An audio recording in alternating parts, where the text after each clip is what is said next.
Decimos que inteligencia es la capacidad de adaptación a la vida.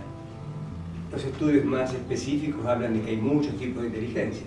Hay personas con inteligencia intelectual, otros con inteligencia práctica, otros con inteligencia artística, en fin, y muchas más. Pero en términos de las emociones, que en sí mismas vamos a definirlas ahora, ¿no? Pero la inteligencia tiene que ver con la plasticidad o la habilidad de poder reconocer nuestros movimientos emocionales y encontrar maneras de utilizarlas más favorablemente para la vida. Y desde el punto de vista espiritual, la inteligencia es como también darnos cuenta de cuáles son los valores que no cambian, que prevalecen en la vida, y adaptarnos a ellos también ejerciéndolos para lo relacional, para todos los ámbitos donde nosotros estamos desarrollándonos.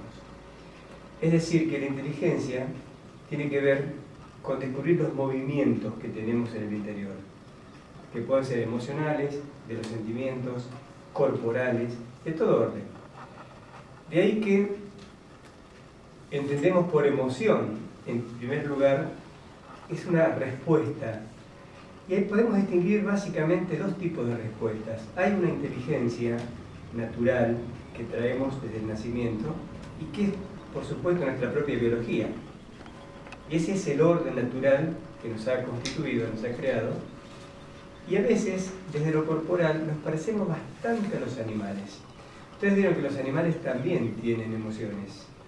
Pueden tener furia, placer, miedo.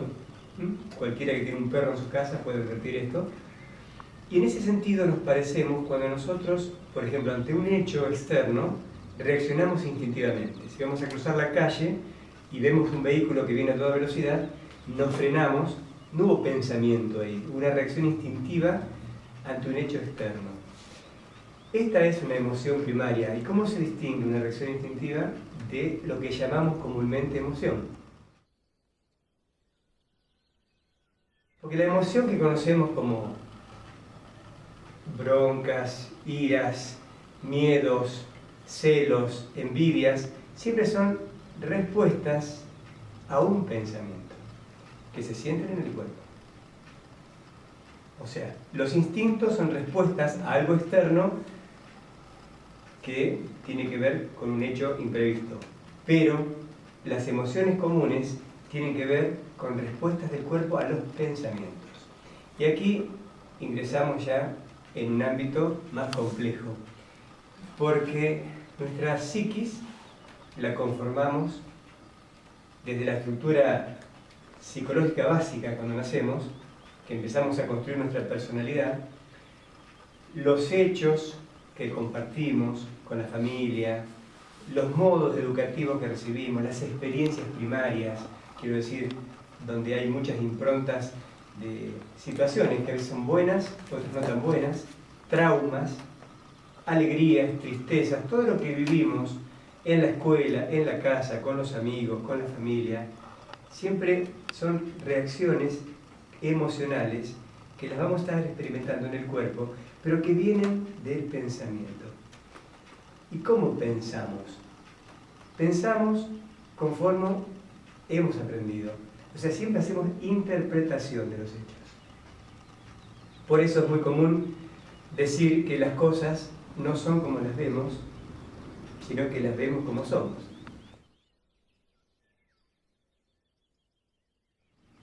Ahora bien, todos coincidimos de que la vida es así.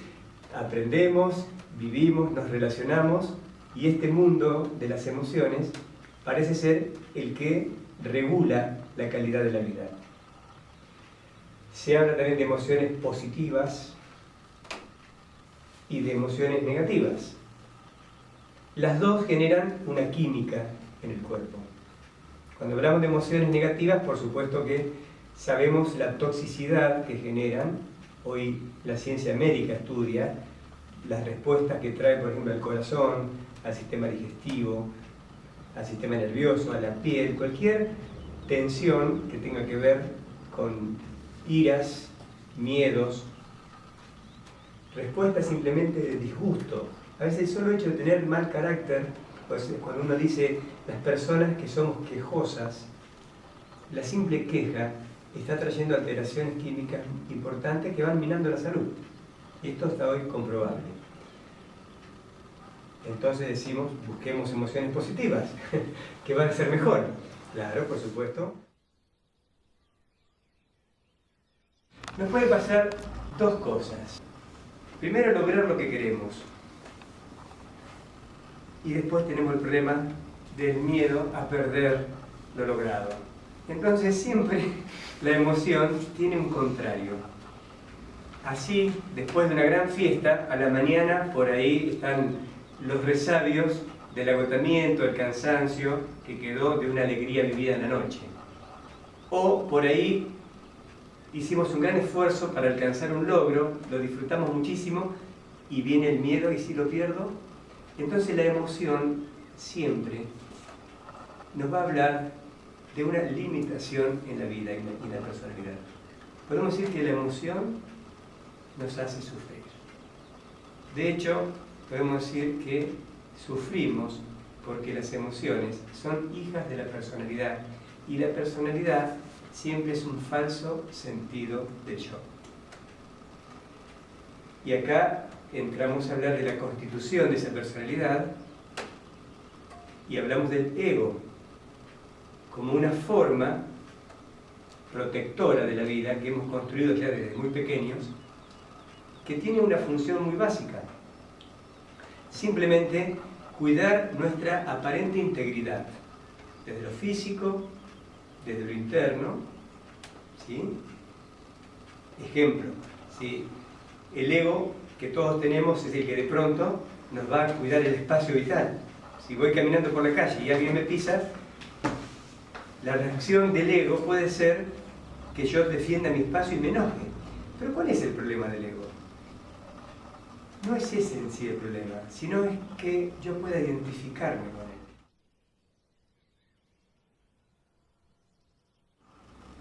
Cuando yo creo que soy esa emoción que estoy experimentando, estoy en el falso sentido del yo.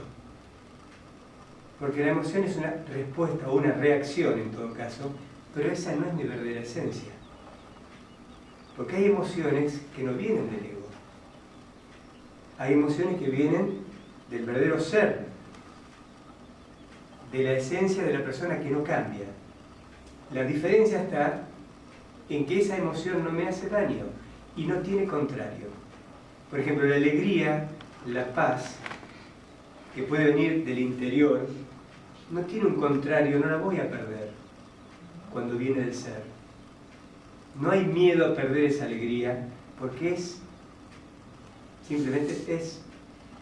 Cuando la paz viene del ser, no se pierde, porque es. Ahora, si yo para alcanzar la paz a nivel del ego necesito tener ciertas seguridades, ciertos bienestares, cuando los logro está todo bien, estoy en paz.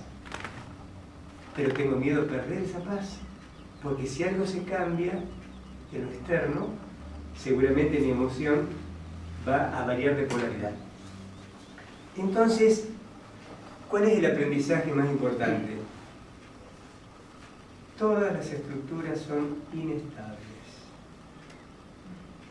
Lo que nosotros vemos en el mundo de las formas, sillas, la casa tiene una aparente solidez, seguramente nos va a sobrevivir a nosotros.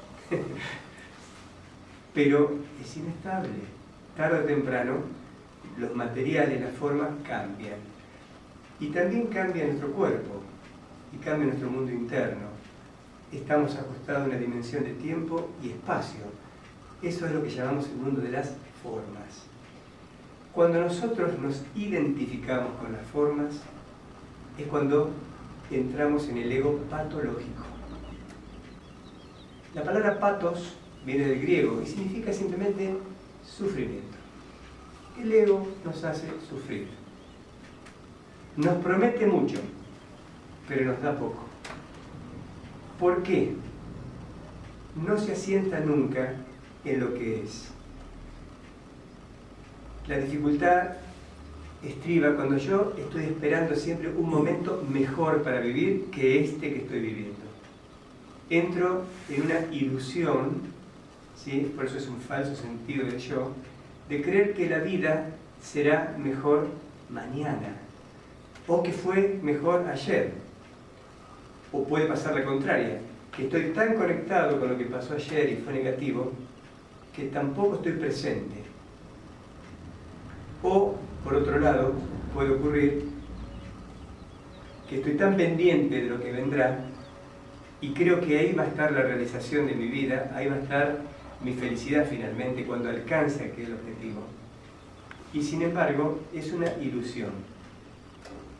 Tenemos que partir de un hecho real, de que solo resolvemos la vida en el aquí y ahora. Por eso que todas las tradiciones espirituales, todas las culturas de la humanidad van a educar a la persona al ahora. ¿Cuál es el secreto del ahora? ¿Por qué es tan importante el ahora?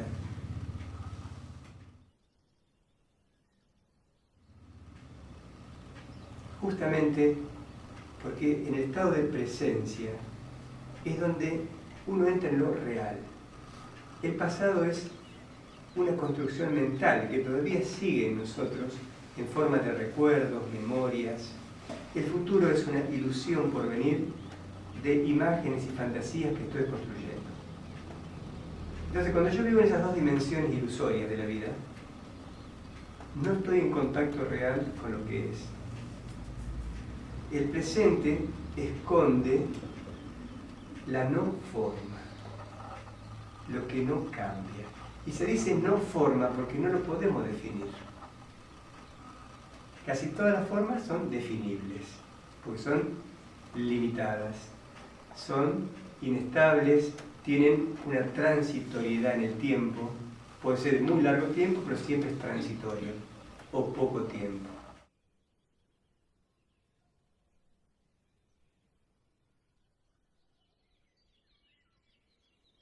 En ese movimiento cíclico, si nosotros queremos afirmar nuestra vida desde ese lugar, garantizamos el sufrimiento.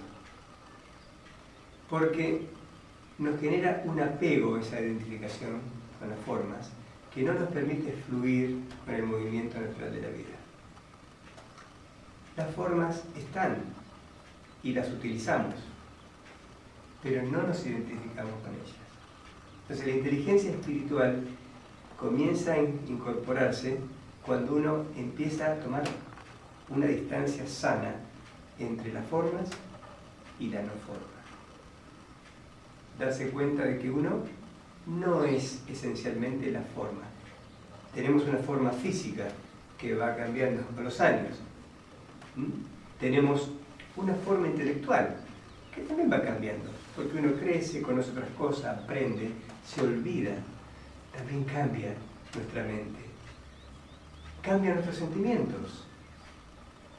De pronto cosas que eran muy valiosas hace años atrás, amores por los que dábamos la vida, ya no están. Y así vemos cómo lo transitorio puede generar mucho dolor, mucho sufrimiento y no ponernos en contacto con una vida real, plena, donde la imagen de la felicidad ya no es el logro externo, sino que es el estado interior de contacto con el ser.